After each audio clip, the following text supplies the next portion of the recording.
Aqui quem fala é o bebê Braulio Brant, Bravo Concurso, ou melhor, para concurso do Brasil. Nós vamos pegar 30 questões do nosso edital do concurso do Correio. Primeira questão. Então, o que a gente vai fazer? Vou ler a questão, eu não vou só gabaritar, não vou só dar o gabarito, eu vou comentar a questão, né? Vou falar sobre o conteúdo para a gente revisar. Vamos lá? Então, vamos aqui, ó. Então, aqui, de acordo com os resultados do Censo Demográfico 2022, há 23,8 milhões por quilômetro quadrado no país. Então, ó, primeira questão importante. O que é habitante por quilômetro quadrado? Então, ó, habitante, tá? A população absoluta é número total de habitantes. Então, quando eu falo assim, o Brasil tem 220 milhões de habitantes, isso é número total, população absoluta. Quando eu falo habitantes por área, por quilômetro quadrado, é população relativa. A gente fala, tá? Número de habitantes por quilômetro quadrado, por área, população relativa. A gente chama de densidade demográfica, tá? Então lembra uma coisa, ó. População absoluta, tá? É o número total de habitantes. Quando você fala população relativa, nós estamos falando de quê? Habitantes,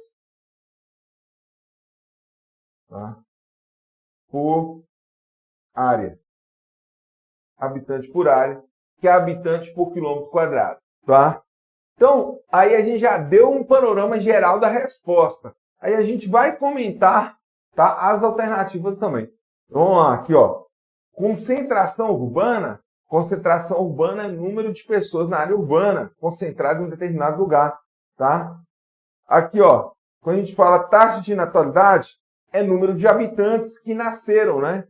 A taxa de natalidade é nascidos vivos, tá? Então, aqui, ó, taxa de fecundidade é número de nascidos por número de habitantes, tá? A cada 1.000 habitantes. Densidade demográfica, habitantes por quilômetro quadrado. Crescimento vegetativo. Aqui tá pegadinho, ó. Crescimento vegetativo é uma pegadinha.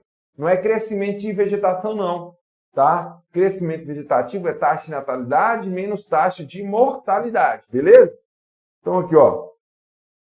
Com isso, gabarito, letra D de Deus. Vamos lá? Vamos seguindo? Tá, vamos seguindo. Próxima. Tá? Próxima questão. Vamos lá, galera. Então, aqui, ó. A população do país chegou a 203,1 milhões em 2022. Tá? O que representa um acréscimo de 12,3 milhões de pessoas em relação ao censo realizado em 2010. De 2010 a 2022, a taxa de crescimento anual da população foi de 0,52%, sendo a menor desde o primeiro censo do Brasil em 1872. No que se refere às características populacionais do Brasil, segundo os resultados divulgados do censo 2022, assinala a alternativa correta. Então, a gente vai marcar correta de acordo com o número de habitantes. O que a gente percebe, né? A população chegou a 203 milhões, o que representou um acréscimo de 12,3% em relação ao último, que é o censo 2010. A taxa de crescimento anual foi de 0,52%, sendo a menor desde o primeiro censo. Então, vamos lá. Primeira coisa. Se a taxa de população é positiva, então está crescendo. Isso significa que natalidade menos mortalidade deu positivo. Mas ela foi a menor taxa de crescimento desde o primeiro censo. Então, isso significa que a população cresce, mas cresce num ritmo menor do que crescia anteriormente. Isso significa que a gente vem tendo o quê? Uma queda na taxa de crescimento populacional no Brasil. Beleza? Aí vem e fala assim, ó. No que se refere às características populacionais do Brasil, segundo os resultados divulgados do censo 2022, assinala a alternativa correta. Então, a correta de acordo com isso aí. Vamos lá? A população brasileira cresceu tá? 20% de 2010 a 2022. 20%? Tá? Cresceu 20%?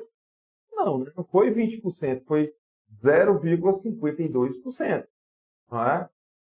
Então, entre as regiões brasileiras, o Sudeste concentra a maior população. Grava uma coisa importante, tá? A população, ela tem uma taxa de crescimento maior, onde a gente tem um número maior de emprego, de renda, de comércio. A população fica onde tem mais renda, tá? Então, onde é que a população fica mais no Brasil? Onde tem maior renda. Onde tem maior renda? Onde tem maior comércio, maior atividade industrial. E é próximo do litoral. A população brasileira fica mais próxima do litoral, da região litorânea brasileira. Então, se a gente pegar 6 às 9 capitais do Nordeste, elas são povoadas no litoral. Se a gente pegar o litoral brasileiro, a gente tem maior concentração populacional. Então, onde a colonização brasileira começou? Na área continental ou na área litorânea? Os portugueses chegaram pelo continente ou pelo litoral? As caravelas pelo litoral. Então, onde a gente tem maior concentração populacional? São Paulo, Minas Gerais, Rio de Janeiro, Bahia, nessa ordem. Então, a concentração populacional brasileira está mais no Sudeste. E o estado baiano, a gente tem a maior concentração, tá? É a Bahia, tá?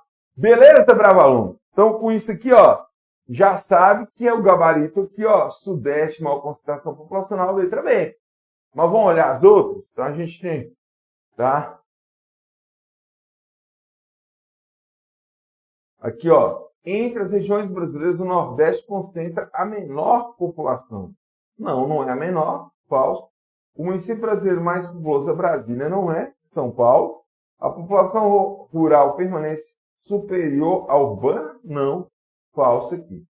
Aí tem um comentário no chat que é o seguinte, ó. Eu achei que tinha que tirar a resposta do texto.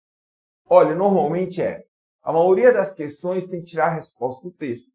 Mas é sempre que é assim. Ó, a IBFC não. Já aconteceu de bancas de concurso. Dá um contexto, tá? Mas a pergunta não necessariamente tinha a ver com o texto, tá? Isso acontece às vezes. E o que a gente tem que fazer? Estar preparado para sacar a resposta mesmo assim. Eu falo o seguinte, aqui na Brava a gente tem um conceito que é o seguinte, tá? É o princípio da Brava Concurso. Nós não vamos ficar colocando culpa nos outros, tá? Nós não vamos ficar colocando culpa na banca, a culpa foi do fulano, da prova foi difícil. Então, a gente vai fazer sempre assim, ó, nós vamos enfrentar questão, seja ela qual for. Então, qual que é a lógica que vocês vão sempre usar? Ó a lógica que a gente vai pensar. Qual é a cidade do Brasil que movimenta mais notícia, mais pessoas, mais comércio, mais marcas famosas, lojas famosas, prédios grandes? Qual que é a lógica do comércio? Vamos lá? A cidade famosa, Rio, São Paulo. Aí, princípio bom. Então, onde concentra mais gente, onde roda mais grana, mais dinheiro? São Paulo, Rio de Janeiro. Entendeu a lógica? Tá? É essa aí a lógica, tá? Ó, você tem um conhecimento prévio? Precisa. Você tem um conhecimento. Onde você vai ter o conhecimento prévio? Ó, Bravo Concurso. Aqui você vai ter o conhecimento prévio. Beleza? Ixi, estão falando até da barba que eu aparei. Ó, aparei a barba, pô. Tô malhando, tô treinando, ó. Pra ficar bonito aqui na Brava, no vídeo da Brava, ó. Ó, Bravo, bebê bodybuilder. É isso aí, pô. Então, ó, gabarito, letra B, tá? De Bravo Concurso, o melhor pré-concurso do Brasil, tá? Então, aqui, ó, galera, vamos para frente. Vamos para frente. Dados coletados pelo Instituto Brasileiro de Geografia e Estatística, IBGE, mostram que a população brasileira permaneceu, em sua maioria rural, até a década de 60. E nas décadas seguintes passou a ser urbana. Sobre uma causa do êxodo rural, no período citado, essa é uma alternativa incorreta, errada. Vamos pegar alguns conceitos aqui. O que é êxodo rural? Êxodo é saída. Saída. Rural é a saída do meio rural. É do meio rural. Aí fala o seguinte, que até a década de 60, tá? A população passou a ser mais urbana do que a rural. Era rural, ficou mais urbana. Então, grava uma coisa, ó. A população sai do meio rural e vai para a cidade no Brasil em virtude do quê? Da indústria, do comércio, que cresce bastante, da mecanização rural, tá? Então, a mecanização rural aumentou o número de máquinas no meio rural. Então, a indústria aumentou, máquinas no meio rural, as máquinas substituíram o quê? A mão de obra urbana, a mão de obra rural. Então, uma máquina colheitadeira, por exemplo, ela faz o serviço de 100, 200 homens. Entenderam a lógica? E aí, essas pessoas que ficaram desempregadas por causa das máquinas foram para onde? Para a cidade, procurar emprego. Então, a mecanização no meio rural vai tirar muito emprego de pessoas no meio rural. A gente chama isso de desemprego estrutural. Aí as pessoas saem do campo e vão para a cidade. Mas a gente tem a lógica também da atração que a área urbana provoca, através da indústria, do comércio, disso aí tudo. Tá? Vamos lá?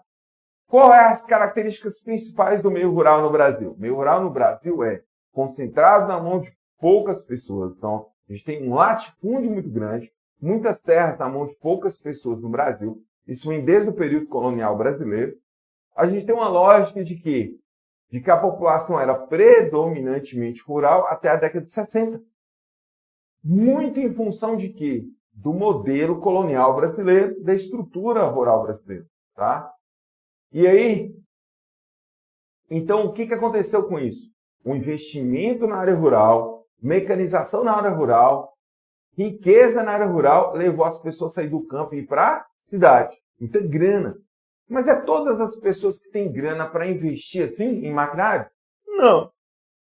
Não é todas as pessoas, mas eu não preciso de todas, eu preciso dos grandes latifundiários, dos grandes fazendeiros. Investiram, aplicaram muita tecnologia na área rural e as pessoas acabaram migrando para a cidade.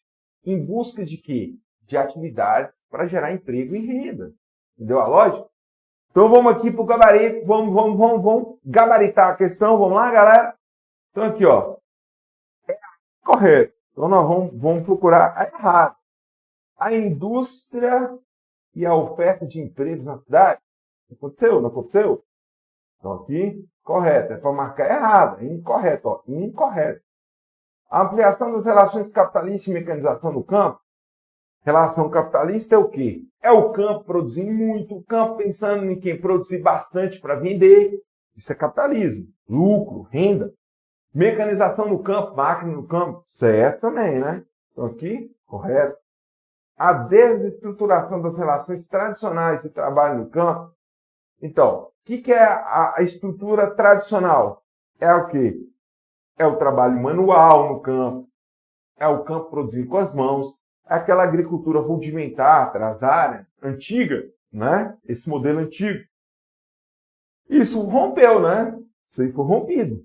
Então, está correta também. A desconcentração de terras no campo e a expansão do latifúndio. Vamos lá. Houve a desconcentração de terras no campo e a expansão do latifúndio? A expansão do latifúndio, sim. Mas houve a desconcentração de terra? Não, né? Falso. Olha, se houve expansão do latifúndio, houve mais concentração de terra. Então, acaba que a própria afirmativa é o quê? É contraditória, né? Uma contradiz a outra. Então, a galera pensando que é letra C aí, ó, desestrutura das relações tradicionais de trabalho no campo, desestruturação, ó, isso ocorreu. As relações foram desestruturadas, né? As pessoas que perderam o emprego, elas perderam a estrutura manual de agricultura, né? Agora é maquinário, foram para a cidade, é a correta. C está correta. Agora, quando eu falo na D, desconcentração de terra, houve uma divisão de terra. Muitas terras foram divididas para muitas pessoas. Não é incorreto? Então acaba sendo a letra D, né? Então resposta é letra D de dado, beleza? Então vamos lá. D de dado. Vamos para a próxima. Observando a dinâmica demográfica brasileira, especialista do Instituto Brasileiro de Geografia e Estatística, a partir de projeções com base no censo realizado mesmo, apontam a quarta década do século XXI como o Brasil passará por inversão demográfica. Bom, o que é uma inversão demográfica? Uma inversão demográfica é eu ter o ápice do gráfico demográfico, o número de população idosa maior do que o número de população jovem. Não vai acontecer isso, né? Não vai acontecer isso agora. Vai acontecer isso quando? Próximo. Porque o que está acontecendo? Queda na taxa de natalidade aumenta a expectativa de vida. Gente, a taxa de filhos por família no Brasil era 7. Agora a taxa de filhos por família no Brasil é 1,48. Nós temos menos, tá? Um número muito pequeno de filhos por família no Brasil. Tá? Então, vem caindo. Ó, imagina, em 1940 a gente tinha 7 filhos por família. Agora a gente tem 1,48. Então, o número de filhos por família caiu bastante, né? Muito mesmo. Então aqui, ó. Assinar a alternativa que contém as características desse momento. Vamos lá? Número de nascimentos era igual de óbitos? Igual? Não. Número de óbitos, tá? A gente pegar aqui, ó. O número de óbitos será maior que nascimento? Taxa de mortalidade maior, tá? Taxa de mortalidade maior e a taxa de natalidade menor. Isso vai levar a um decréscimo, né? Maior que o nascimento, tá? Agora, a população masculina será maior que a feminina? Não, já é menor. Já é menor aqui, falso. O número de nascimentos será superior de óbitos? Se for superior, a pirâmide não será invertida, né?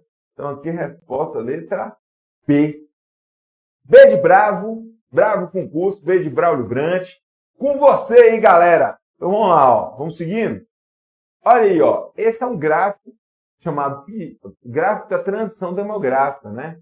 O que a gente vai analisar, ó? A primeira fase da transição demográfica, a gente tem o quê, ó? Taxa de natalidade muito alta. A linha de cima representa a natalidade. Então, tem aqui, ó, primeira fase, taxa de natalidade alta, taxa de mortalidade, tá? Começou a cair. Aqui, ó, número 1. A pré-transição demográfica, a gente tem taxa de natalidade alta, mortalidade alta também. O que acontece? A gente tinha o quê? Nascia muita gente, morria muita gente, né? Nasce muito, morre muita gente. O nascer muita gente, morrer muita gente, é porque antigamente você não tinha contato ao médico, à unidade de saúde, você não tinha isso. Então, nascia muita gente, morria muita gente, era uma lógica que acontecia mesmo, né? Então, não tinha método contraceptivo, a ideia era ter muitos filhos mesmo. A gente não tinha... As pessoas morriam do mal de 7 dias. Morreu de quê? Ah, a mulher não fez o resguardo. Tá? Não comeu canja, tá? Aí, ó, lavou o cabelo, não cuidou do resguardo, lavou o cabelo, tá?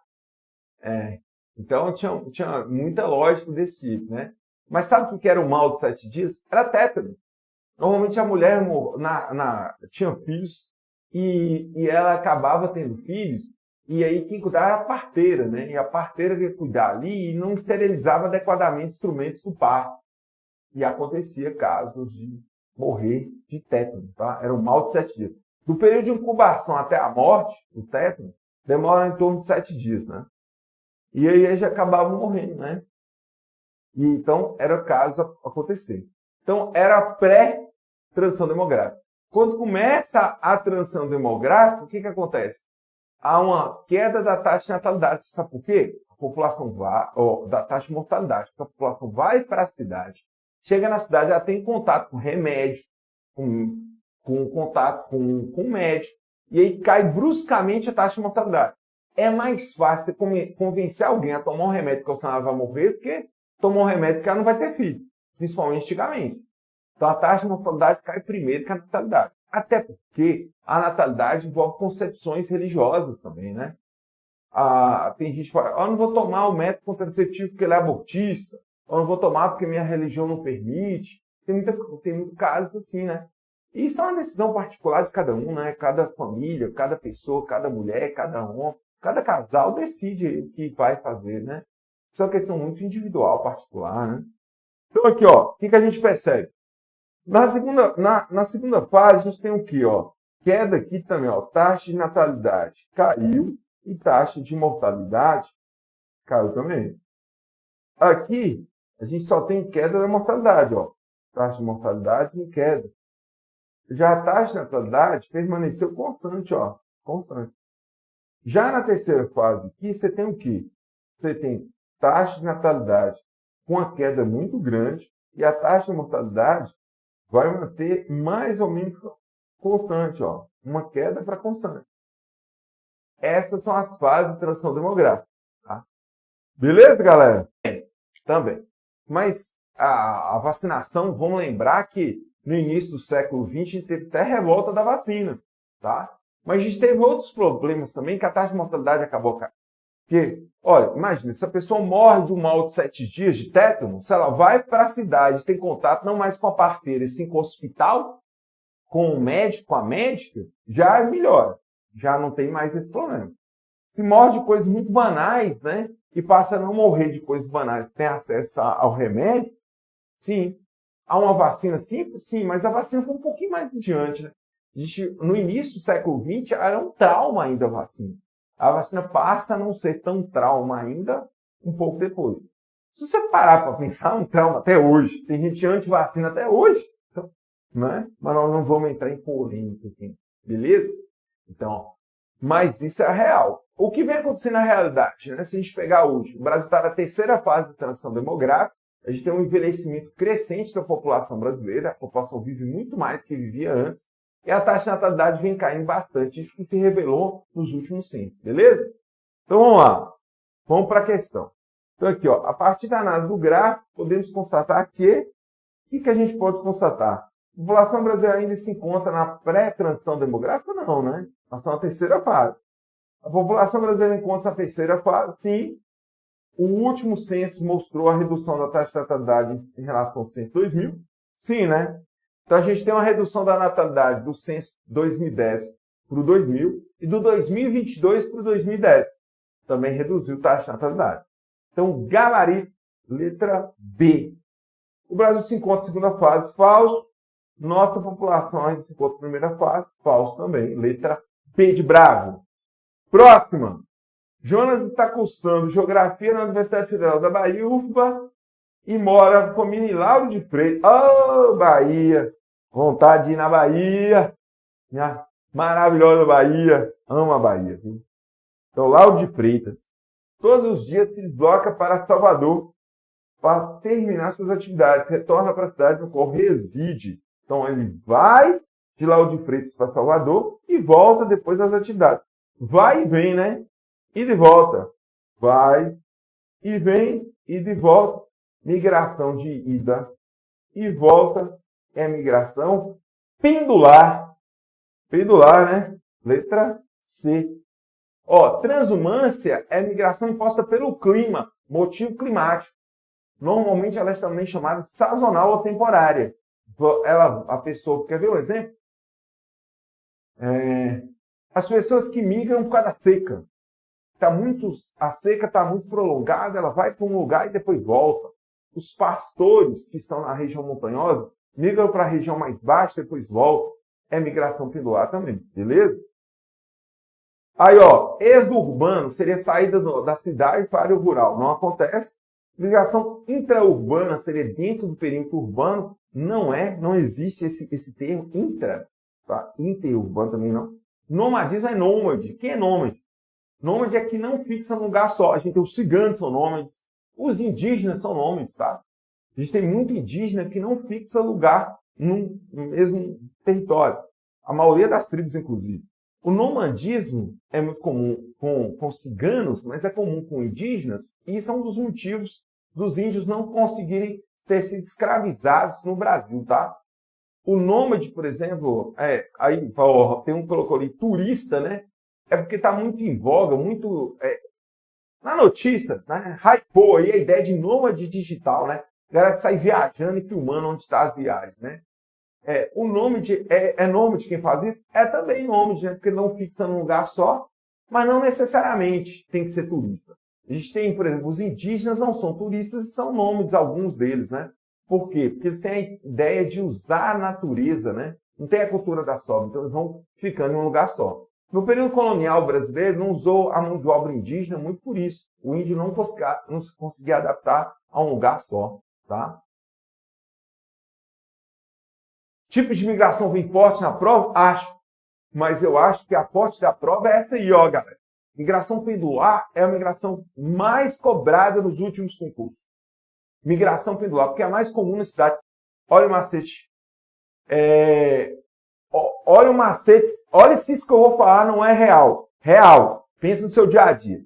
Quem mora em uma cidade, não é muito comum a galera sair para trabalhar, trampo o dia inteiro e volta para casa no final do dia, ou sai para trampar, para trabalhar e estudar e volta no final do dia, ou vai estudar, fica o dia inteiro fora de casa e volta no final do dia. Se você foi e voltou só uma vez para casa, é migração pendular. Ida e volta, vai e vem. É a ideia de um pêndulo, tipo aqueles relógios das antigas, que faz assim, ó. Ideia de pêndulo? É isso aí, tá? Beleza? Caminhoneiro que cruza estados trabalhando seria o que tipo de migração? Ó, para ter ideia de migração, a pessoa tem que ir em definitivo ou vir temporário. Ele vai definitivo, tá? E migrou definitivamente, saiu de um país, migração externa ou interna, ou temporariamente. Se ele vai temporariamente todos os dias ou 2 a 3 vezes na semana com rotina, é pendular. Mas igual um caminhoneiro que você está falando, está cruzando o país inteiro, trabalhando, trampando, ele não é migrante. É o trabalho dele. Então ele não é um migrante, tá? E nenhum nômade, né? Ele tem um trabalho, tá? Que é um trabalho em deslocamento, que é chamado, não é chamado de um migrante, tá? Não é um termo, não existe esse catalogado na ciência um termo para isso. A gente chama de trabalho em trânsito, tá? Ou trabalho em deslocamento, mas não necessariamente um tipo de migração específica para isso, tá? Porque ele não está em definitivo e nem está em temporário. Depende de qual carga que ele pega, qual frete que ele pega, não é? Tirando alguns casos que a pessoa já faz aquela viagem já pré-determinada, né? Vamos seguir? Vamos seguir? Olha aqui, ó. 7, já falei? 8, ou 7 agora, vamos lá. No Brasil, tá? Aí houve um erro de formatação, perdão aí, tá? Por séculos, a população rural foi maior que a urbana. Com a industrialização, as condições precárias da vida no campo, as pessoas saíram do campo em direção à cidade em busca de emprego nas fábricas. Esse fenômeno migratório é denominado? Ó, se falou em saída do campo para a cidade, saída eu chamo de êxodo. Êxodo. E está saindo de onde? Do meio rural. Então eu chamo de êxodo rural. Então resposta, êxodo rural aqui. Mas vamos falar de todas as alternativas? Vamos lá? O que é Revolução Verde? Revolução Verde é o conjunto de transformações tecnológicas que mudou a lógica do campo. Transgênico, tá? Manipulação genética, semente modificada, adubo químico, tudo para transformar o campo em alta produtividade. Migração pendular, vai e vem, ida e volta. Mecanização agrícola é máquina no campo. Migração sazonal é temporária. Sazonalidade é temporalidade. Eu vou para determinada cidade e vou ficar 3 meses lá. Eu vou trabalhar na colheita de cana e vou ficar 60 dias de trabalho. Trabalho temporário, pré-determinado. Tá? Beleza? Então, resposta, letra A. A migração pendular é ida e volta, vai e vem, né? Aí é definitivo. A pessoa sai do campo e vai para a cidade. Ela não vai e vem, não vai e volta. Ela está saindo do campo em direção à cidade para procurar emprego. Pendular é pêndulo, vai e vem. Nesse caso aí, ele está só vai. Sai do campo e vai para a cidade. Né? Letra A, o gabarito. Próximo. Este tipo de migração é atualmente um dos principais fenômenos de fluxo populacional e sua ocorrência tem se tornado cada vez mais presente nas últimas décadas no Brasil. Regiões que tradicionalmente perdiam população de forma permanente, como o estado de Minas Gerais, na região Nordeste, apresentaram nas últimas décadas uma forte recuperação de população. que anteriormente migrou, né? Emigrou. Emigração é saída. Saída. Ação alternativa que é esse tipo de migração discutida no texto, né? Olha, antigamente a gente tinha uma migração muito comum no Brasil, que é a migração de que a pessoa saía de uma determinada região, Nordeste principalmente, ia para São Paulo ou para o Rio. E muita gente saía de Minas, do norte de Minas, ia para São Paulo, saía do Nordeste, ia para São Paulo, em busca de quê? De emprego, renda, melhor, criar os filhos, ter uma nova perspectiva de vida, né?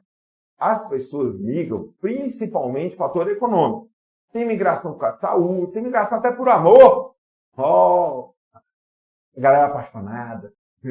Tem migração por amor, mas o principal fator é din-din, money, grana, bufunfa, gragel, ó, papá, grana, dinheiro, beleza? Então, saída, ó, e daí a galera vinha do Nordeste para São Paulo, e o que está acontecendo? Essas cidades estão ficando com muita gente. O deslocamento está demorando 3, 4 horas para chegar ao trabalho e voltar para casa. Muita gente está sofrendo muito no vai e vem. Os aluguéis estão caros. Para morar está difícil. Tem violência também. Então uma galera está o quê? Está pensando na ideia do retorno, né? Está voltando para o lugar de origem. A gente chama isso de migração do retorno, tá bom? É a resposta, é o gabarito migração do retorno, letra C. Migração sazonal é temporária, tá? Transumância pelo clima, exurar, saída do campo para a cidade, saída do campo para cidade. Pendular, migração de ida e volta, tá? Beleza? Vamos seguir? A fotografia aérea, tá? A fotografia aérea acima do bairro de Stella Maris, em Salvador, no fundo, pode-se observar o município de Lauro de Freitas.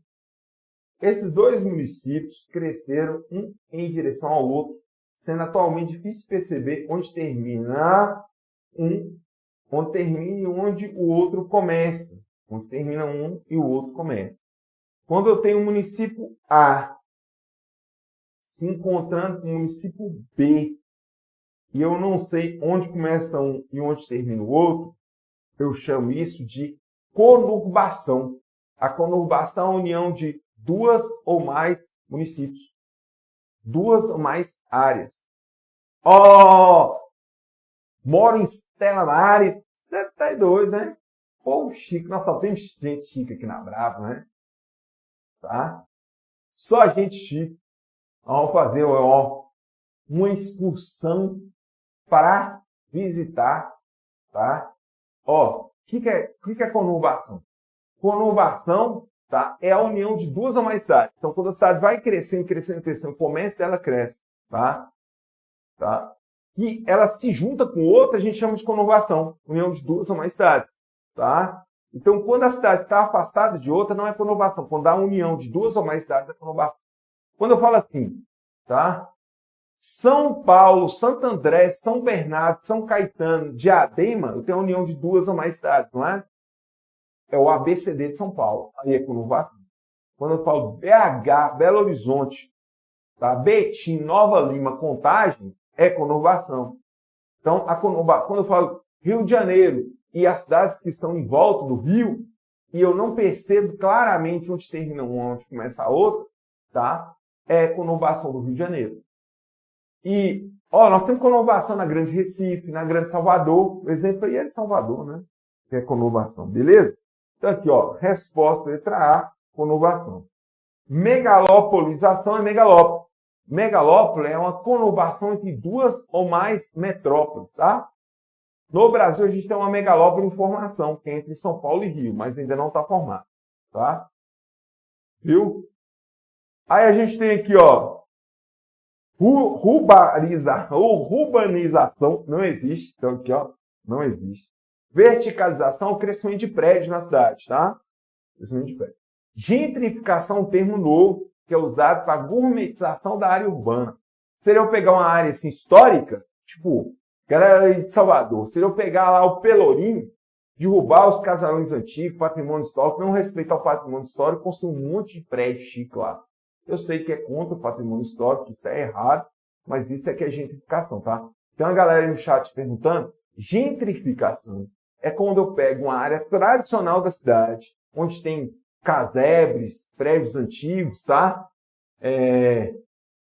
Um lugar bem antigo, e eu pego aquele lugar e gourmetizo. Assim, faço um prédio chique, espelhado, bonitão, entendeu? Tipo aqueles café gourmet. Tem gente que gosta. Eu odeio. Ó, galera, eu sou simplão, tá? Sou do povão. Eu gosto um cafezinho com broa de milho, um cafezinho com queijo, um cafezinho com requeijão, um cafezinho com pão de queijo, um trenzinho simples, sabe? Café com ralé naqueles aqueles copos americanos, aqueles copinhos de boteco. Eu gosto do cafezinho assim. Não gosto daquele trem chique, não, tá? Olha lá, ó. Vixe. Ó, galera, eu sonho em conhecer Minas, vem pra Minas. Minas é legal. Então, comer um queijinho. Tá? Ó, bom demais, né, galera? Então aqui, ó, vamos seguir. Ó, o copo aquele copinho. Sabe aquele copinho gorraleiro? Tá, é isso aí. Sim, megalópole é a união de duas ou mais metrópoles. Agora, metropolização é a construção de uma metrópole. O que é metrópole? É uma cidade que concentra os serviços nela. Normalmente é uma capital.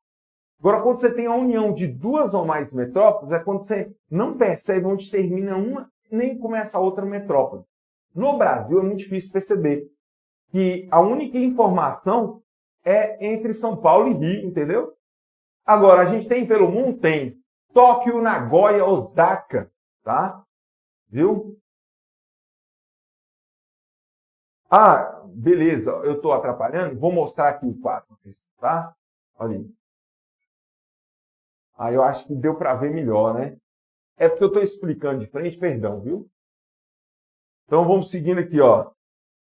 Para melhor compreender, estudar e administrar o nosso imenso país, o território foi dividido em 5 grandes regiões.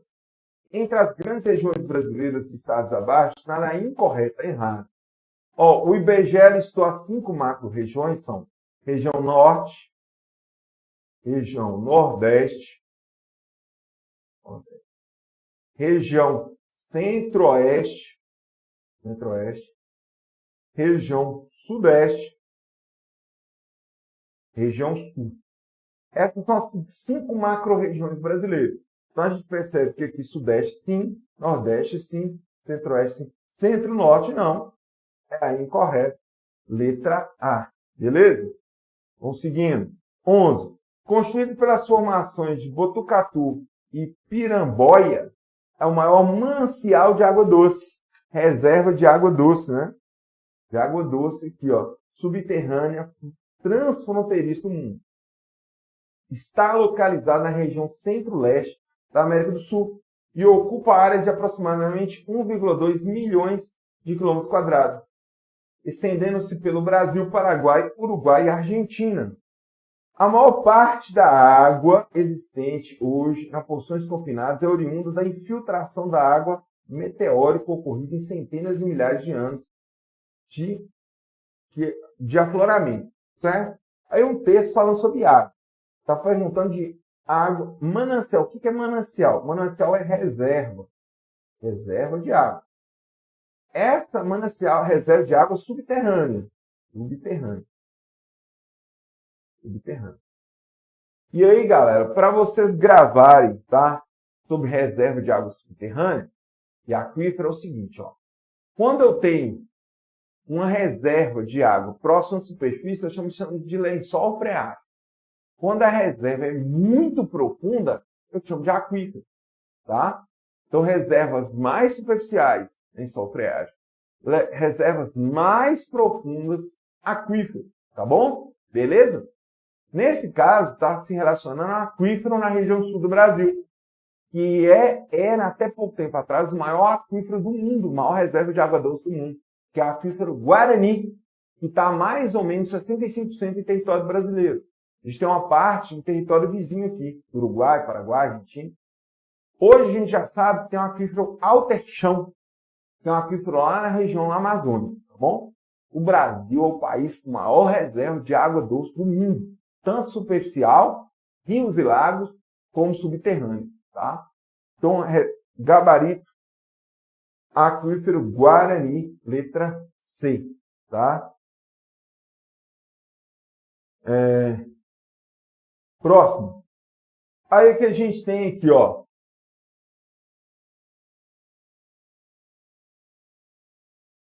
Aí vem aqui, ó. Aí a gente, a partir da análise da charge, podemos perceber uma das causas do inchaço das grandes cidades. Ó a charge, ó. Primeiro, vamos entender, ó. Só uma pergunta aqui do chat, né? Se são diferentes de bacia e aquífero. São. A bacia é uma reserva de água tanto na superfície como subterrânea. É toda a reserva que eu tenho em uma determinada região. Aquífero é uma reserva muito profunda de água. Tá? O que é uma charge? Charge é um tipo de texto que remete à ironia, à crítica. Então, toda vez que você vê uma charge em prova, você vai sempre pensar assim, o que aquela charge quer por trás. O que ela quer mais profundamente, o que ela quer me induzir ali de crítica, beleza? Então vamos lá. Então vamos aqui, ó. Olha a charge aí, tá mostrando latifúndio, tá mostrando as enxadas estão paradas, a galera não está trabalhando, tá? As enxadas paradas do povo na área urbana, ó, tá? E aí, o que a gente percebe? Um problema rural, a galera saiu do campo, foi para a cidade, inchou a cidade, né? Então aqui, ó, a opção do trabalhador urbano por ser mais digno e compensador, falso, nada a ver com isso. A charge mostra o quê?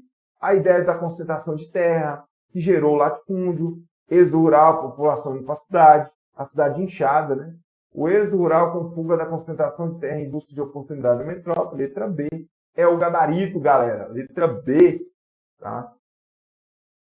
A fonte deu a resposta? Deu, né? Aqui, ó, êxodo rural. Inclusive, quem aí na chat falou isso, tá certo. Porque, ó, galera, uma coisa muito importante. Na hora que você bater o olho na questão, olha a fonte. Lê o enunciado antes de ler o texto. Aquilo ali te dá uma dica sempre das respostas, beleza? Aqui, ó, vamos seguindo. O Brasil é uma república federativa organizada, política administrativamente de estados, municípios e distritos, com relação à unidade federativa do Brasil no contexto, assinar a alternativa correta. O Brasil tem o quê, né? O Brasil tem o quê? 26 estados e o Distrito Federal, né? Letra B. 14. Na alternativa que não pode ser considerado impacto ambiental com causas diretas, relacionadas ao uso de recursos naturais fósseis. O que são recursos fósseis? São recursos orgânicos. O que são recursos orgânicos? É o petróleo, é o gás natural, é o carvão mineral, tá? Os combustíveis fósseis são combustível que gera energia. O que é um fóssil? É algo orgânico que foi soterrado, que foi fixado, beleza? Então, quando é um petróleo, é animal e vegetal marinho que foi soterrado.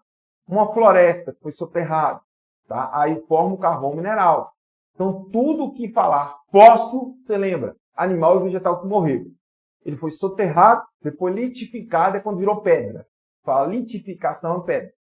Quando eu desenterro aquilo, põe fogo, eu gero calor, gero energia, é o combustível, vira combustível. Beleza?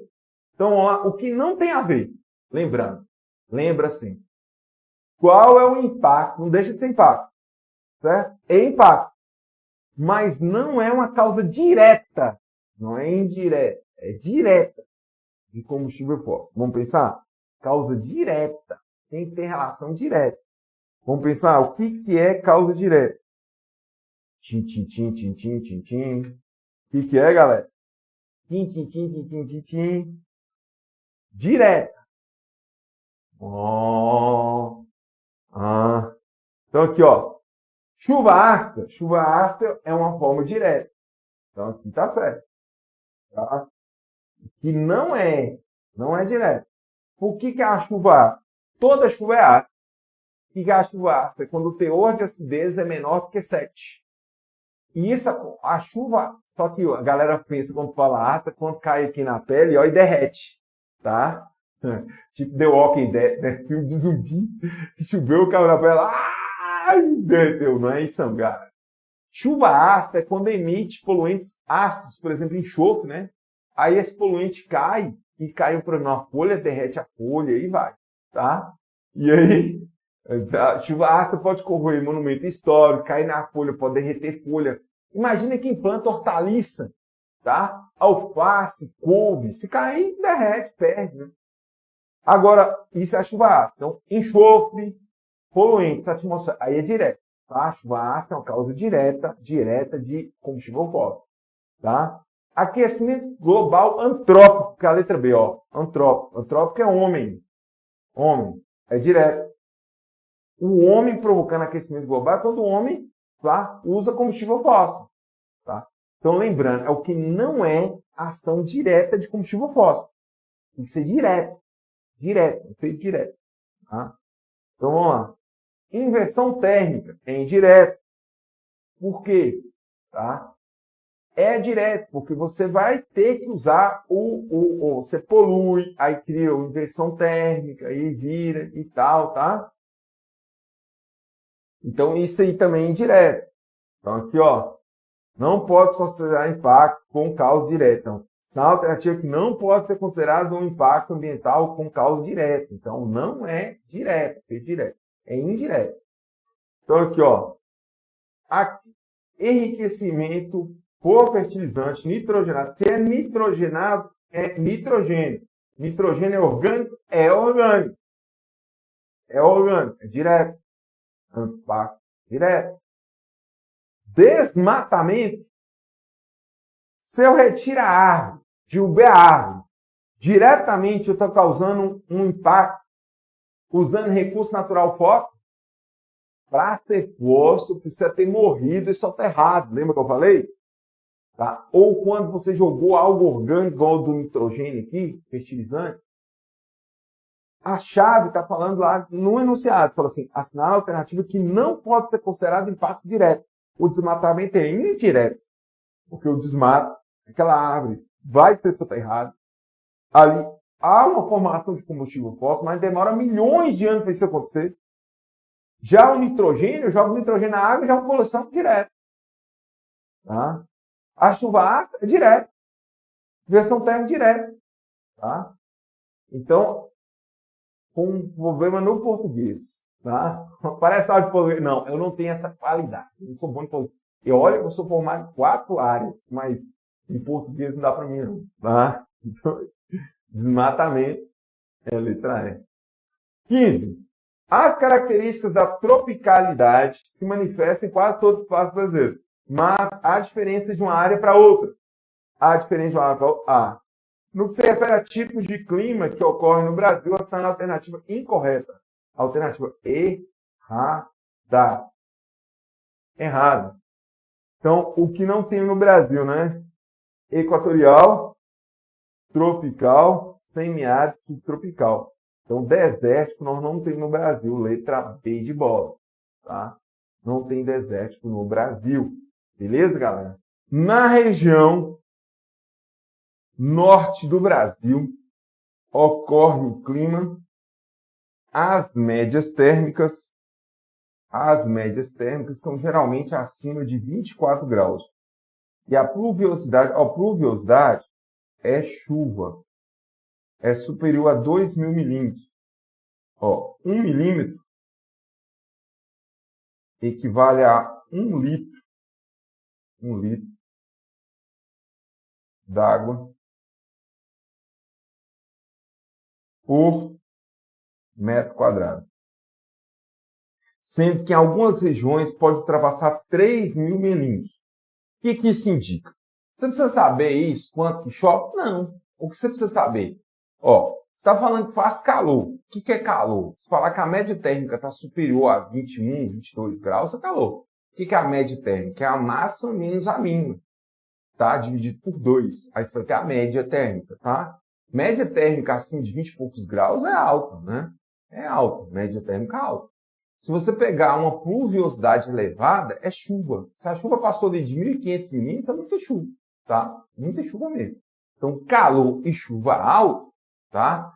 Calor e chuva intensa, região norte do Brasil, próximo à faixa do Equador, da linha equatorial, é clima equatorial. E aí, galera, ó, tem uma galera que acha que a gente tem que decorar. Vou ensinar você sem decorar, tá?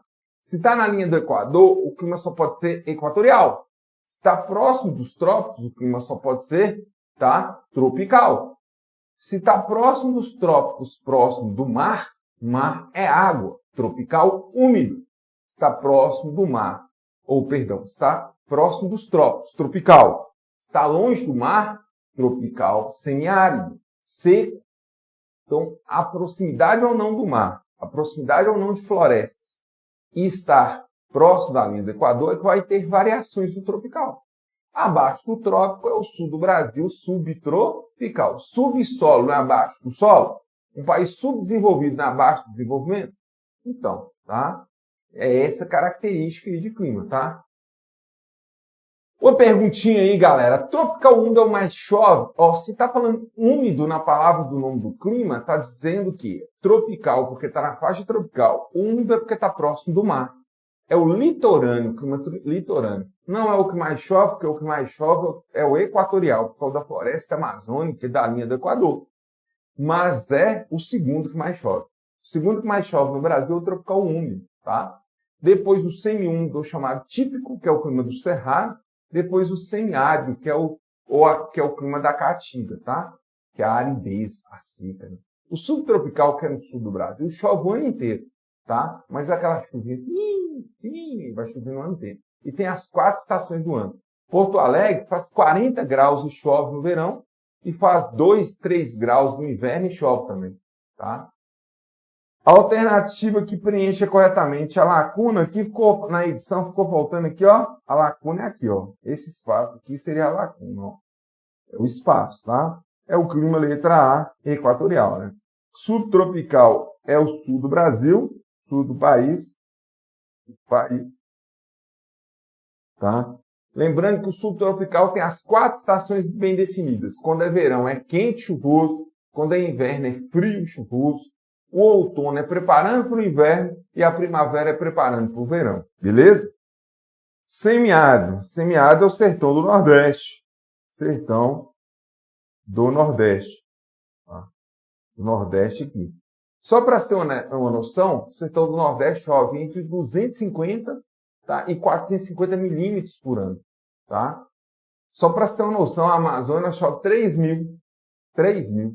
Então, é 10 vezes mais do que chove o sertão do Nordeste. Tá? Então, aqui, ó. Mediterrâneo é um clima da Europa. Não tem o clima mediterrâneo no Brasil. É o clima da Grécia, tá? O clima de Portugal, tá?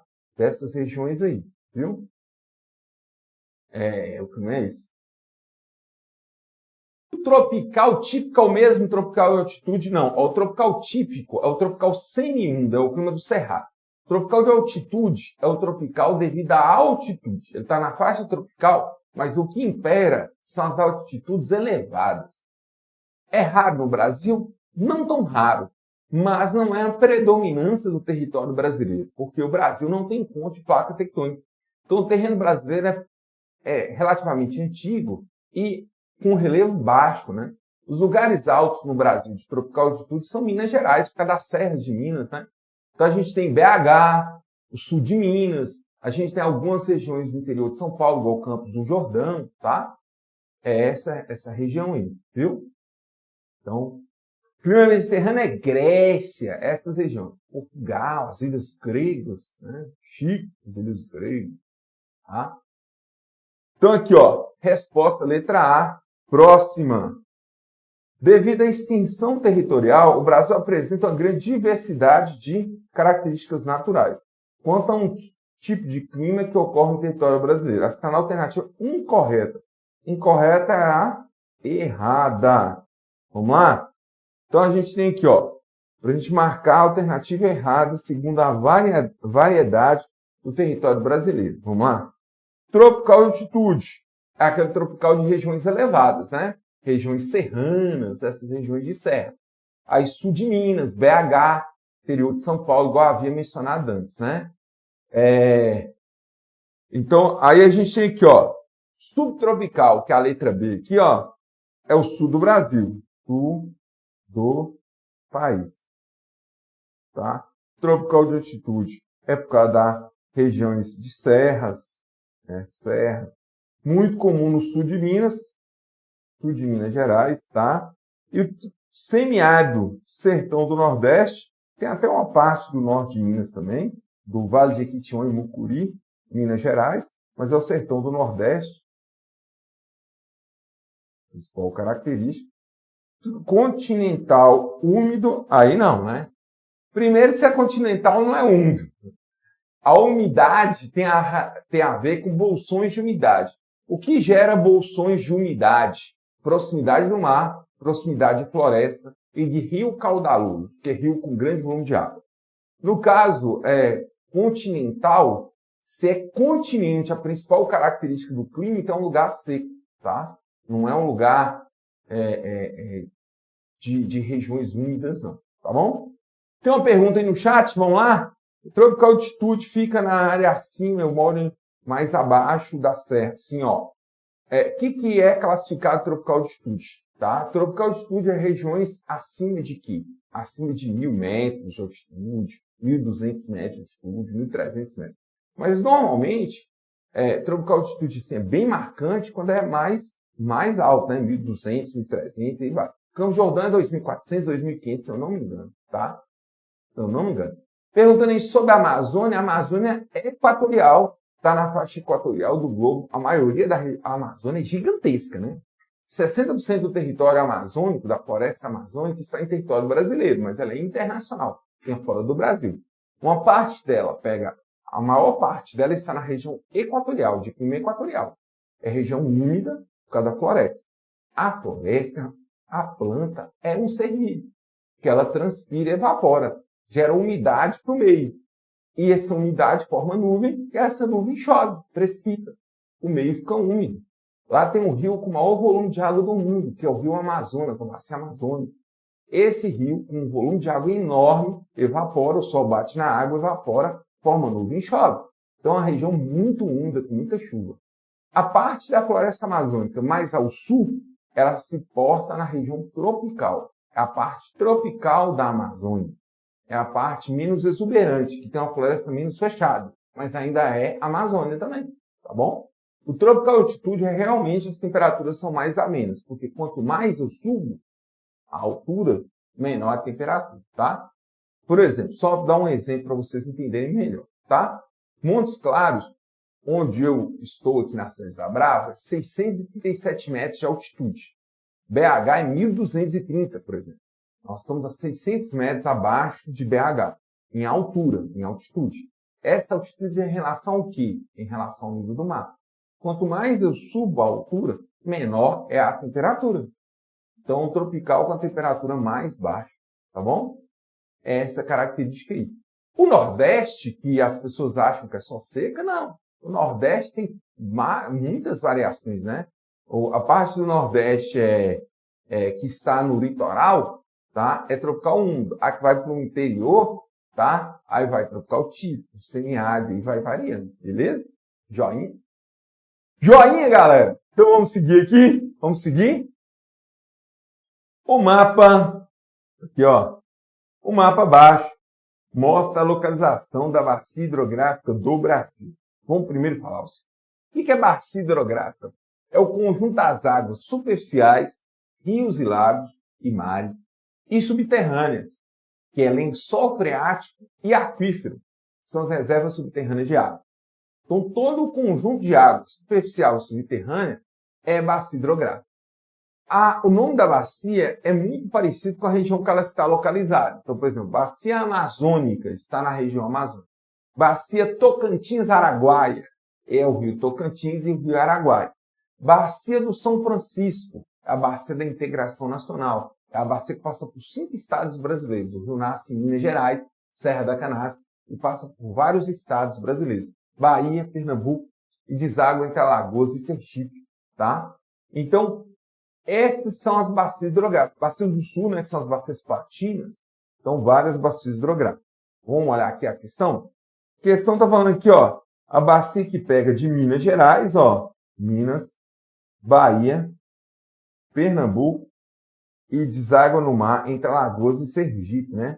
Bacia da integração nacional, tá? Ó, o rio nasce em Minas Gerais e desce até desaguar no mar. Ele passa pela Bahia, passa, tá? O Pernambuco e deságua no mar entre Alagoas e Sergipe. E aqui é o mar. Quando a gente olha o mapa do Brasil assim, né? Aqui, ó. Quando a gente olha o mapa do Brasil nessa posição aqui, dá a impressão que o Rio São Francisco, o rio está subindo, né? Que o rio nasce lá no Nordeste e vem descendo no mapa do Brasil. Mas esse é o mapa político, né? O mapa de altitude, ele pega a altura de acordo com o nível do mar. E o rio nasce na Serra da Canastra, no município de São Roque de Minas, em Minas Gerais. Beleza? Aí ele vai descendo, descendo, descendo, descendo, descendo, descendo. Tá? Até desaguar no mar. Ó a galera no chat aqui, ó. A ponte que uso para ir da casa da minha avó divide o estado da Bahia com o estado de Pernambuco. Ó que legal. Bacana pra caramba, tá? O nome que se dá quando o rio deságua no mar é drenagem, ó. Quando o rio drena a água, quando ele vai jogar água, ele drena a água para onde? Dentro do continente, dentro é dentro, endorreica. Quando ele deságua fora, exo. Endo é dentro, exo é fora. No Brasil, os rios jogam água em outro rio, que joga em outro, que joga no mar. Exorreica, drenagem exorreica, tá? Viu? Exorreica aí. Beleza, galera? Então, aqui, ó. Então, vamos seguindo, vamos seguindo, vamos seguindo, vamos seguindo, vamos seguindo, vamos seguindo. Tá? Então, aqui, ó. Minas Gerais, Bahia, Pernambuco, Alagoas e Sergipe. Resposta, bacia do São Francisco. Letra D. Tá? 19. Trata-se de um bioma exclusivamente brasileiro. Ó, o único bioma exclusivamente brasileiro é a Caatinga. Tá? Ó, não é Caatinga, porque Caatinga, Catingão, bosta, fedor. Não é esse tipo de Caatinga, não. Viu? É Caatinga, porque em Tupi-Guarani significa mata branca, mata esbranquiçada, tá? E a mata fica assim por causa do solo arenoso, né? O pó vai subindo, tá? E cai em cima da vegetação e fica esbranquiçado, viu? Então aqui, ó, caracteriza pelo semiárido, com chuvas irregulares, temperatura elevada, vegetação xerófita, ou xerófila, né? Xero significa seca. Xerófila significa adaptada à seca. Adaptada à aridez. Aridez significa seca. Então, o que a vegetação faz para se adaptar ao longo período de seca? Ela dispensa a folha, no lugar desenvolve espinhos, tá? Ela vai criar toda uma ideia para se adaptar. Então, se ela não tem espinho, como é que ela vai fazer fotossíntese? Ela desenvolve no caule clorofila, esverdeado. Por isso que o cacto é verde, para usar a clorofila sintetizante, que sintetiza a luz do sol e faz fotossíntese, gera glicose, gera energia para a planta, com o caule. Por isso que o caule das cactáceas, dos cactos, são esverdeados. Tá? Esse tipo de adaptação a gente fala que é adaptação à aridez, a suportar 9, 10 meses de seca durante o ano. Tá? Beleza, galera? Então aqui, ó. Cactos armazena água, fauna rica, réptil, ave, mamífero, né? Ó, Quando a gente fala de fauna, de animais da Caatinga, né, do Cerrado, ó, por exemplo, animal do Cerrado seria o quê? Seria gambá, jaguatirica, oncinha de jaguatirica, né? Agora, na Caatinga o quê? Tiu, né? Tiu tem no Cerrado também, aquele lagartão, né? Os lagartão. Tá? Aí tem, ó. Tem uns tatu, né? Não é aquele tatu, o Cerrado é aquele tatu bola, mas tem uns outros tatu. Tem um que chama tatu peba, né? Esse tatu magrinho, né? Esse tatu mais magrinho. Então, existe todo um tipo de fauna adaptada a esse longo período de estiagem, né? De aridez. Né? Então, aqui, ó, vamos lá. Restinga. As restingas estão na região de praia. Caatinga, que é a resposta. Cerrado é a região, tá? O bioma do Cerrado, a região deserta. A gente não tem no Brasil, a gente tem um processo de desertificação, mas a gente não tem deserto. Pantanal, na região centro-oeste, oeste, tá? Cerrado a gente tem no centro-oeste, a gente tem em Minas Gerais, a gente tem no Nordeste brasileiro. Cerrado aqui, tá? 20. O bioma ocupa 10% do território brasileiro em 2019. Na língua tupi, quer dizer mata branca. São matas secas, abertas, decíduas. Decíduas são folhas secas. E tem o costume de cair durante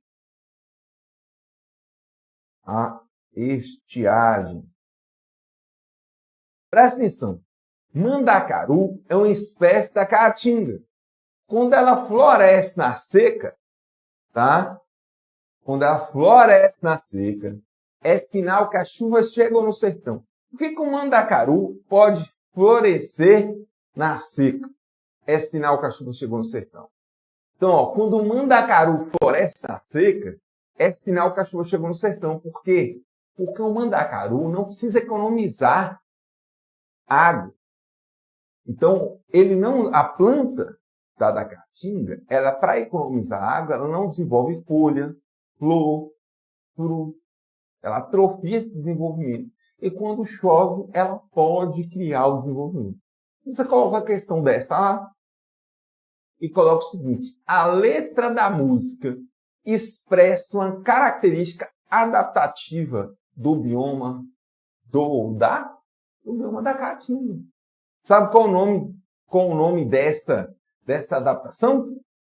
O nome dessa adaptação é xeromorfismo. Xero seca, morfismo é adaptação morfológica à aridez, à seca. Beleza? Joinha? Mandacaru só tem espinho, mas o mandacaru, quando ele floresce na seca, é sinal que a chuva chega no sertão. Tá vendo? E por que eu nunca vi? Ou raramente vejo? Porque raramente chove no sertão. Beleza, galera? A cara que chove fica tudo verdinho mesmo. É linda a natureza, né? É Deus é bacana pra caramba. O xeromorfismo é uma adaptação. Essa adaptação é uma adaptação muito interessante. Aí vamos lá, vamos para a questão aqui. Então, ó, em clima com estação chuvosa bem marcado, volume anual de umidade geralmente abaixo de 700 milímetros. Está abaixo de 700 milímetros. Pouca chuva, né? Entre as alternativas a seguir, identifique que está relacionado ao bioma descrito de forma correta, né? O bioma descrito de forma correta, representado aí, qual bioma? Qual bioma tem essas características aí que a gente viu? Bioma da Caatinga, resposta letra B. 21. Hotspot. O que é hotspot? Hotspot é biomas ameaçados ameaçados de extinção. Biomas ameaçados de extinção, tá? Então, são locais do planeta com grande biodiversidade, mas que foram devastados pela ação antrópica. Ação antrópica é a ação do homem. O Brasil abriga 2 hotspots. A e o quê? Qual os 2 hotspots aqui? Tá? A Mata Atlântica e o Cerrado, né? A Mata Atlântica e o Cerrado. Vamos falar um pouquinho disso? A Mata Atlântica foi muito devastada desde o período colonial brasileiro, tá? Os portugueses chegaram pelo continente ou pelo litoral? Pelo litoral. E quando vieram, a atividade que era lucrativa na Europa era o mercantilismo, a acumulação de metais preciosos. Então, quando eles chegaram no Brasil, eles procuravam ouro. Não encontrando ouro de imediato, eles encontraram a atividade que fosse lucrativa, que era o quê? Para o Brasil, que era retirar de uma espécie da Mata Atlântica uma forma de tingir tecidos, né?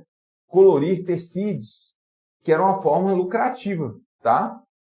Então, essa é a forma lucrativa para gerar. E aí foram explorando. Se a gente pegar o povoamento brasileiro, se deu todo ao longo do litoral. Então, se a gente pegar desde essa época até agora, nós temos exploração de Mata Atlântica no Brasil desde 1530, 1532. Tá? Então, hoje resta no Brasil, tá, entre 5% e 7% de Mata Atlântica. Depende da qual tipo de instituição fez a pesquisa. Né? Nós temos uma ONG, uma ONG, chama SOS Mata Atlântica, que aponta até menos de 5%. Mas o IBGE aponta 7% ainda de mata restante. Tá? Essa área litorânea hoje, né, o brasileiro mora onde tem a atividade econômica mais lucrativa, que é próximo do litoral. 6 das 9 capitais nordestinas são litorâneas. O Sudeste tem a maior população povoada, né, o Nordeste, o Sudeste é mais povoado próximo do litoral. Não no litoral ou próximo dele, uma faixa muito próxima do litoral. Por isso a Mata Atlântica está praticamente toda devastada. O Cerrado, por causa do avanço da fronteira agrícola, né? Desde JK, 1956, para cá, foram explorando o bioma do Cerrado na região centro-oeste. Goiás, Mato Grosso do Sul. Arrumaram uma forma de corrigir a acidez do solo e avançaram a fronteira agrícola. Então, essa área que era antigamente considerada não agricultável, tá? Hoje é uma área extremamente agricultável, com soja, com milho, bem rica, tá? Região centro-oeste hoje, bomba de riqueza, tá, galera? Bomba de riqueza. Então, hotspots são biomas ameaçados de extinção, tá? Expansão agropecuária, a galera do chat aí, ó, tá corretíssimo. Expansão agropecuária, tá vendo? Devastação do Cerrado. Hoje o Cerrado, que começou em 1950 a exploração, tem menos de 20% da mata, né? Bastante risco aí, tá? É um dos 6 biomas brasileiros, ocupa a maior parte da área do clima semiárido na região nordeste do Brasil.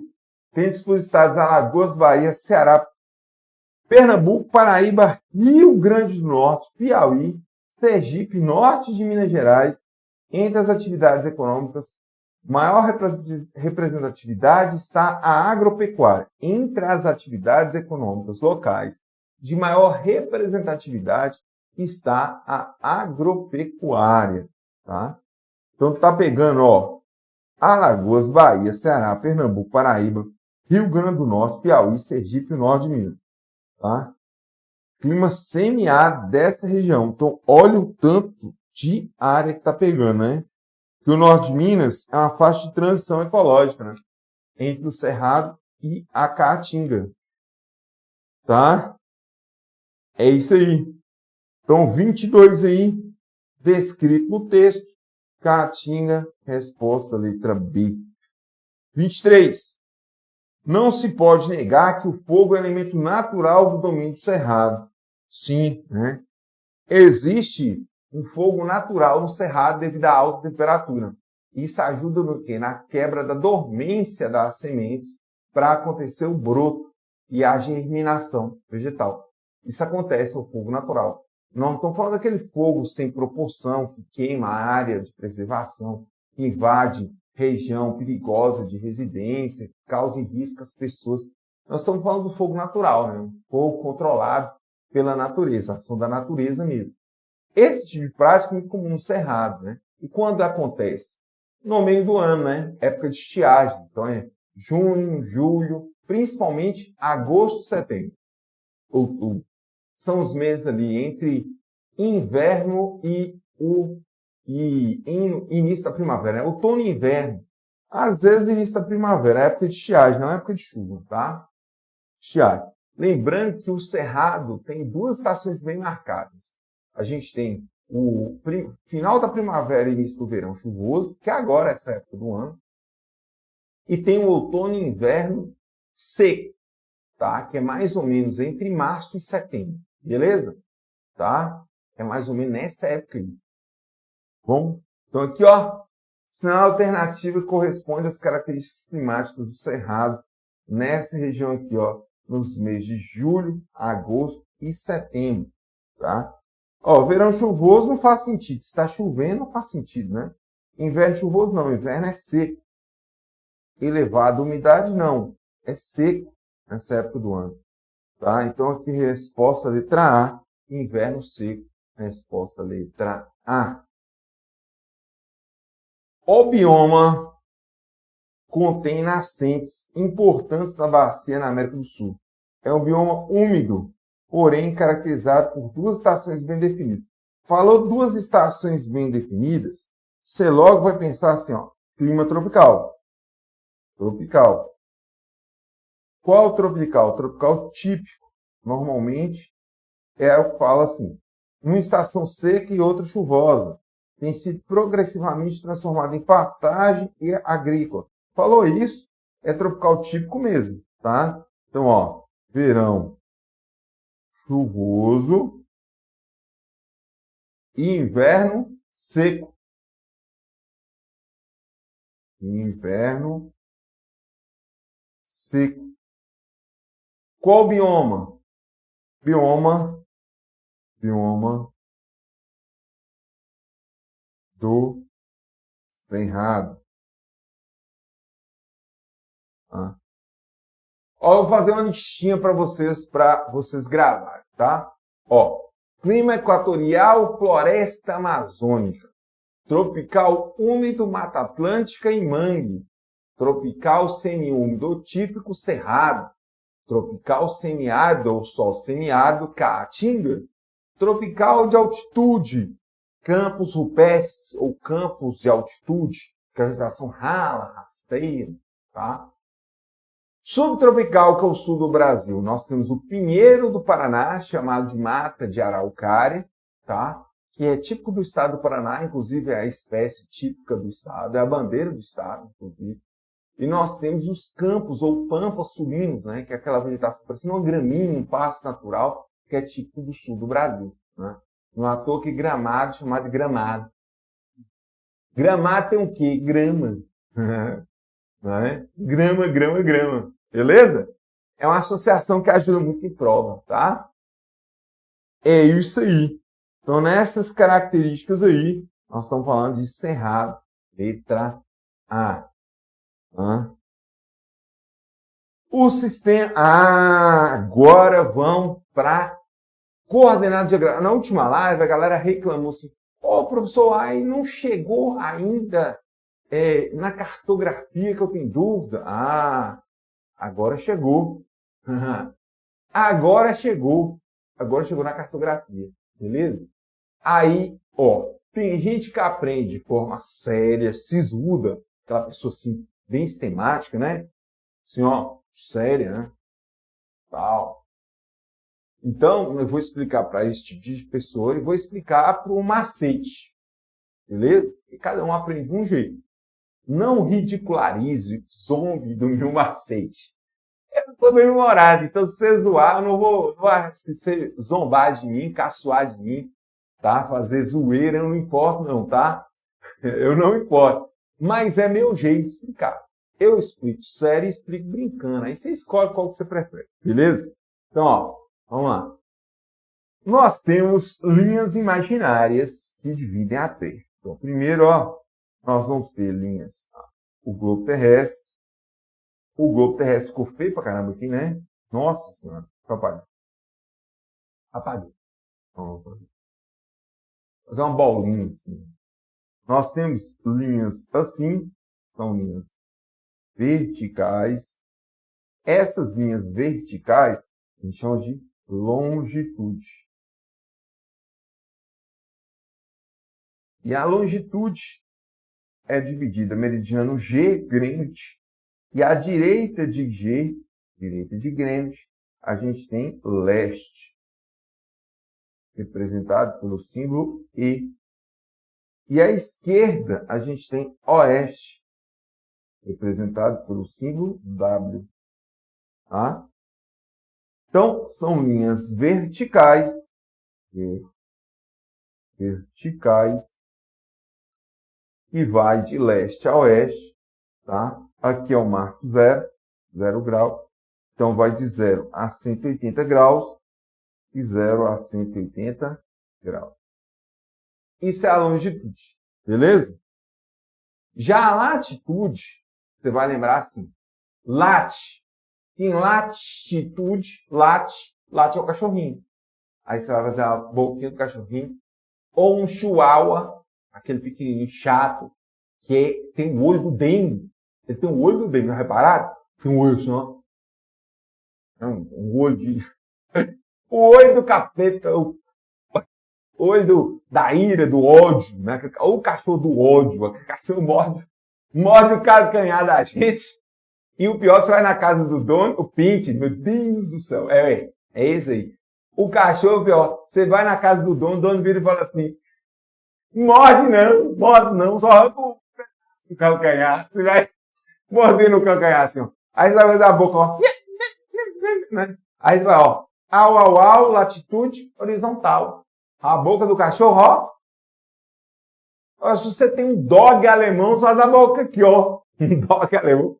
Um pitbull, ó. Au, latitude horizontal. Você tá zombando do meu macete, mas lá na hora da prova você vai ficar fazendo assim, ó. Porque sabe qual é o erro da galera? É porque a latitude é norte e sul. Então o norte tem em cima, sul tem embaixo. Aí a galera acha que a linha da latitude é assim, ó. Tá vertical. Então, não é, tá? Então, ó. Só lembrar, ó. Au, latitude horizontal. Au, latitude horizontal. Faz a boquinha do cachorro. 100%. Show de bola, viu? Lembra do cachorrinho? Dá um sorriso na hora da prova. Certeza. Tá? Da vitória. Tá? Ó. Então, vamos lá. As coordenadas geográficas paralelas nos indicam a paralelos, linhas paralelas. Paralelas é a linha da latitude, linhas paralelas horizontais. Os meridianos são linhas verticais, né? Lembra sempre disso, tá? Então aqui, ó, aqui paralelos latitude, né? Então aqui, ó, latitude. E que a distância em graus da linha do Equador até o paralelo. E já a longitude, a distância em graus até o meridiano, tá? De origem, meridiano local. Que adotou a convenção meridiano G de Greenwich, ó. G aqui, de Greenwich aqui. Então, resposta, latitude e longitude. Letra B de bola. Lembrando que a latitude é um paralelo em relação à linha do Equador. Então, a latitude vai de 0 a 90 graus norte, 0 a 90 graus sul. A longitude vai de 0 a 180 leste, de 0 a 180 oeste. Beleza? Tá? Então, vamos seguir? Aqui, ó. 26. A figura abaixo, tá? A figura abaixo representa uma rosa dos ventos, a qual, segundo Girard, foi a primeira desenhada na própria bússola e depois inserida nos mapas com apoio da leitura da bússola. Tá? Aí vem e fala assim, ó. A roda dos ventos, a figura acima, mostra os pontos norte, sul, leste e oeste. Norte, sul, oeste e leste. Analisa a figura que se refere aos pontos colaterais das rodas dos ventos. Então, aqui, ó. Então, o que é ponto colateral, galera? Não é incorreto, né? Essa alternativa incorreta. Então, a errada, né? Tem que marcar a errada. Então, vamos lá. Ó.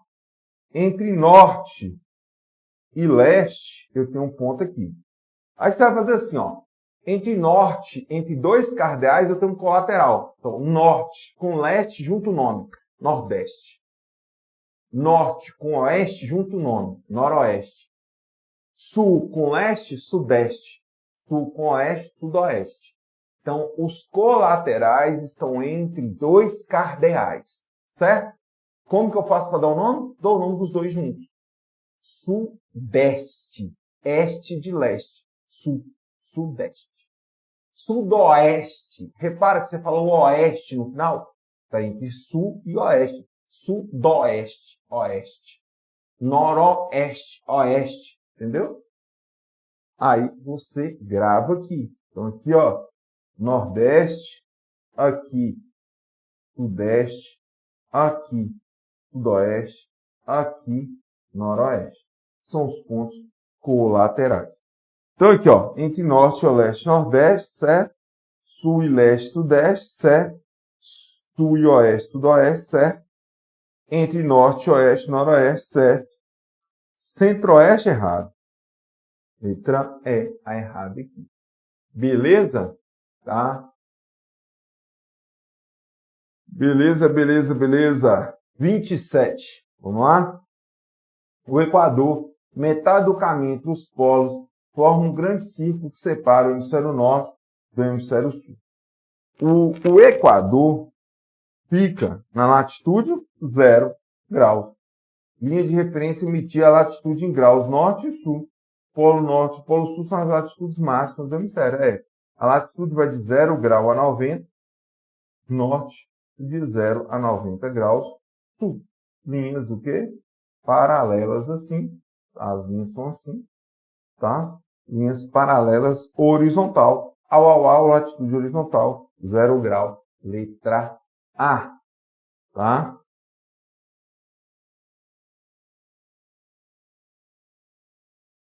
Beleza?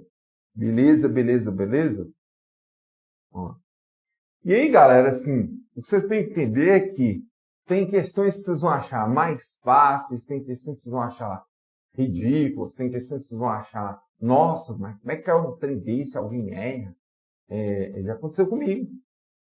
De eu errar uma questão que eu acho assim, meu Deus, como é fácil a questão, né? Imagina eu com mais de 25 anos, vou fazer 26 anos de profissão, é uma questão tão fácil dessa. Mas acontece, sabe por quê? Às vezes você está numa situação que você está com calor, o lugar de prova não está legal, você está com dor de cabeça, cansado, já fez horas e horas de prova, e às vezes assim, sua cabeça está muito cansada. E às vezes você errou não que você não sabe, mas você não estava bem na hora, no momento, naquela hora, sabe? Acontece com todo mundo, tá? Todo mundo. Pode acontecer sim, tá? Então, assim, o que eu falo? Eu falo para mim, tá? Como eu falo para mim, serve para mim, eu falo também para meus alunos, porque eu quero o bem dos meus alunos, tá? Então eu falo para mim sempre assim, ó, quando eu pego uma prova que eu acho que eu sei tudo, eu falo assim, humildade. Eu falo para mim mesmo, humildade para mim entender que eu preciso ter humildade e voltar e revisar, de analisar com calma, entendeu? Porque às vezes a gente erra mesmo, e a gente comete um equívoco, e erra assim, achando que eu sei tudo, né? E a gente nunca sabe 100%, né? Já esquece, aí varia muito, né? Mas a gente vai lutar para ter essa confiança mesmo de chegar lá e fechar tudo. Então vamos. E, ó, para os geógrafos e cartógrafos, a escala é uma medição de cálculo com recorte do território, um conceito muito importante. Não há leitura em um mapa sem determinar a escala. assim como não há análise de fenômenos que seja esclarecida em escala geográfica adotada. A sala alternativa contém corretamente a menor escala cartográfica. A menor. Quando você fala menor, eu estou falando o quê? A de menor tamanho. Menor escala. Ó, escala você vai pensar assim, ó. Ó como é que você vai pensar a escala. No início é difícil. Mas, se você usar esse raciocínio meu, vai ficar mais fácil. Pensa assim. Pensa numa coisa que você gosta muito. Vamos dar um exemplo? Uma barra de chocolate. Aí se você pega na barra de chocolate e divide para... Vamos pegar as questões aqui da questão, vamos lá? Você pega uma barra de chocolate e divide em 10.000 pedaços. Então, uma barra dividido por 10.000. Aqui, letra A. Aí você pega a B, a mesma barra de chocolate dividida em 100.000 partes. 100.000 partes. Aí você pega a letra C, a mesma barra de chocolate dividida em 1 milhão de partes. Letra C. Letra D. Uma barra de chocolate dividida em 1.000 pedaços. Aí você vai pensar assim. Qual a divisão da barra de chocolate? Eu vou ter o menor pedaço possível. O menor pedaço. Quanto mais eu divido, menor fica para me enxergar. Menor pedaço eu tenho, menor a escala. A gente olha o número grandão e imagina que a escala é grande. O número grandão é o denominador, é uma divisão. Quanto mais eu divido, menor fica, menor a escala. Beleza? Deu para entender isso? É um pouco complicado no primeiro momento. Mas se você pensa assim, eu compro uma pizza, divido com 5 amigos. Eu compro a mesma pizza e divido com 2. Se eu divido para 2, tá? Eu divido menos, maior fica para mim o tamanho maior. Tá? Deu para entender? Então, você sempre pensa assim, quanto mais eu divido, menor fica, menor a escala, menor a riqueza de detalhe. Tá?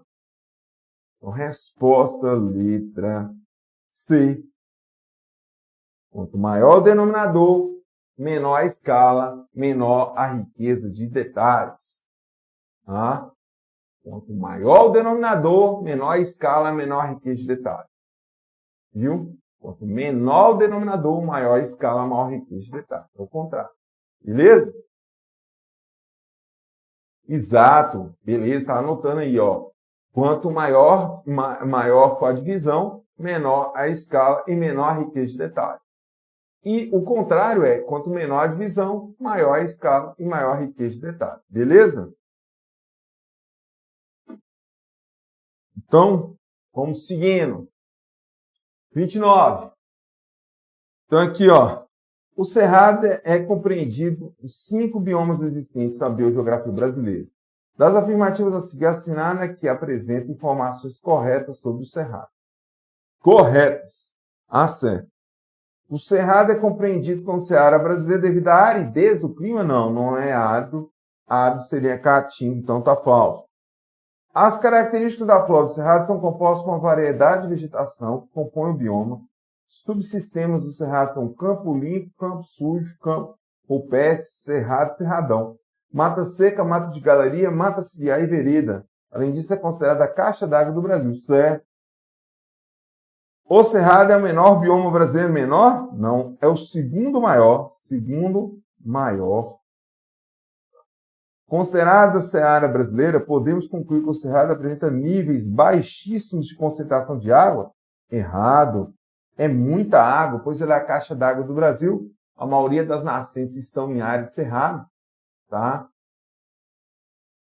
O Cerrado é famoso não só pela diversidade que compõe, mas também por ser um dos biomas mais protegidos do Brasil. Mais protegido?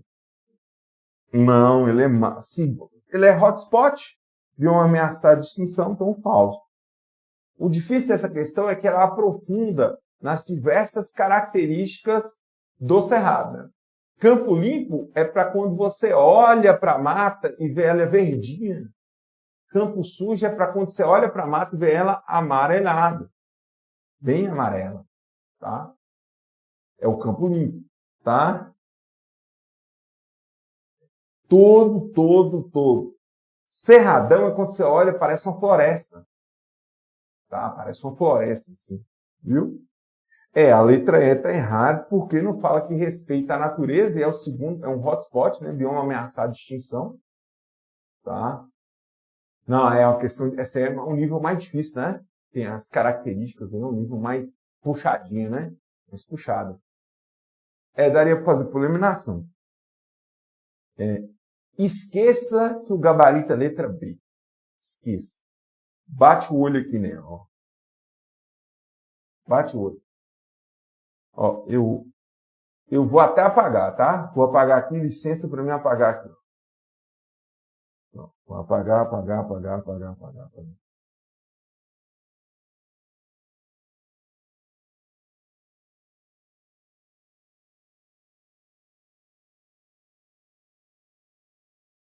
Bebê da Bravo, Braulio Brant com super macete aqui. Ó o que a gente vai fazer aqui agora.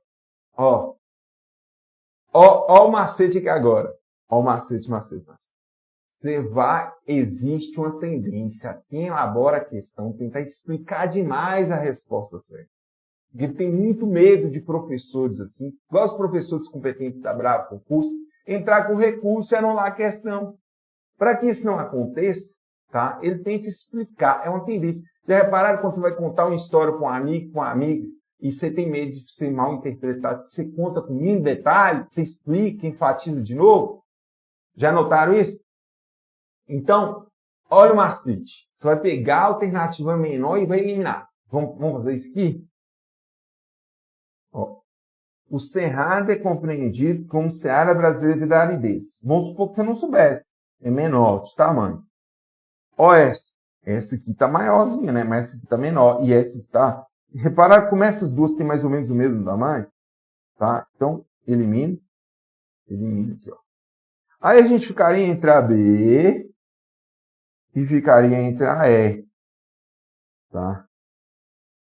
Qual das duas é maior? Tamanho. Já, no mínimo aí já ficou 50%, né? Aí vamos supor que agora você dá uma lidinha, e você olha aqui, ó. O cerrado, não. Isso a gente chama elaborador preguiçoso. Ele escreve a alternativa certa e põe um não no meio para ela ficar errada. Tá? Aqui, ó. Resposta aqui, ó. B. Tá? Lembrando, gente, que isso é um macete. Macete, eu devo fazer sempre? Não. O que você deve fazer é estudar, igual vocês estão fazendo aqui, né? Não existe atalho sempre, não existe isso, né? Existe um atalho? Não, não é isso. Mas existe o candidato que estuda, que dedica e ainda tem um macete. Ele tem uma coisa a mais que os outros, tá? É isso.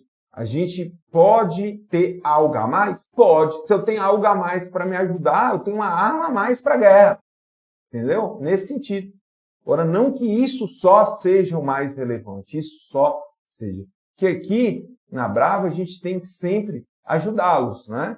Mas a gente tem que alertar que o caminho mais seguro é sempre estudar mesmo, né? Estudar. Mas a gente tem que dar dicas, sim, e ajudar vocês no que for necessário, tá? Existe uma tendência para isso? Sim. Existe uma tendência no elaborador tentar explicar, tá? Tentar explicar. Galera.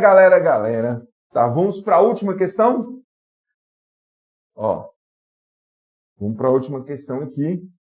Desde o início da colonização, o território do Brasil já passou por diferentes divisões político-administrativas. No que se refere à divisão, a atual divisão administrativa e regional do Brasil está na alternativa correta. A atual divisão, né? O Brasil é dividido em 6 grandes regiões? Não, 5, né? 5. Tá? O Brasil é dividido em região norte, região sul, região sudeste, tá? Região centro-oeste, tá? E região nordeste. São 5 regiões, né? Então aqui, falso. O país é constituído de 28 estados, não, 27 estados do Distrito Federal, então 28 não. A sede do governo federal está no Distrito Federal? Sim, né? 645 é o número total de municípios do Brasil? Só Minas Gerais tem mais de 800. Só Minas aqui, ó. Tá? Então, não. O distrito é a localidade onde é sediada a prefeitura municipal? Também não. Tá? No Brasil, só é cidade que tem prefeitura, tá?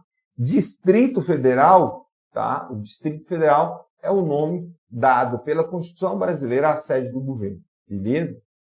Então, a resposta aí, tá? Resposta aí, letra C.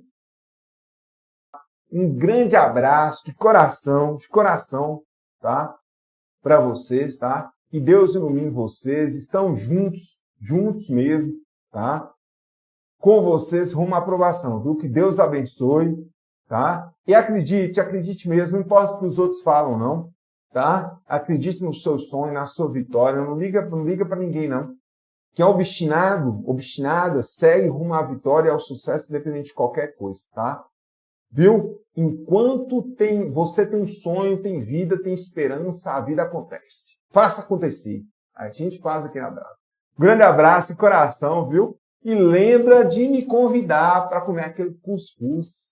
Cuscuz com manteiga. Ó! O cafezinho e o cafezinho com farol. Um grande abraço, galera. Fiquem com Deus, viu? Tudo de bom.